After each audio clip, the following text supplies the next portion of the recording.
20 August 2025 रोजी देशाचे गृहमंत्री अमित शहा यांनी 130वी घटना दुरुस्ती विधेयक लोकसभेत सादर केले, ज्यात पंतप्रधान, केंद्रीय मंत्री, मुख्यमंत्री किंवा राज्य केंद्रशासित प्रदेशाचे मंत्री गंभीर गुन्हेगारी आरोपामध्ये सलग 30 दिवस अटक किंवा ताब्यात राहिले तर त्यांना पद सोडावं लागणार आहे. तर बघा, केंद्रशासित प्रदेश सरकार सुधारणा विधेयक 2025 म्हणजे हा नियम केंद्रशासित प्रदेशांच्या मुख्यमंत्री व मंत्र्यांनाही लागू असेल.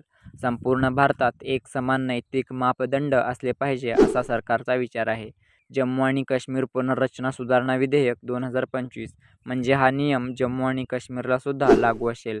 गुन्हेगारांना राजकीय पाठबळ मिळू नये आणि शासन स्वच्छ व पारदर्शक आणि जबाबदार व्हावे असा या बिलाचा उद्देश असल्याचं सरकारनं घोषित केलं आहे. कायदे बनवणारे विधिमंडळ स्वतःलाच कायद्याच्या चौकटीत आणत असल्यामुळे सरकार स्तुतीपात्र आहे.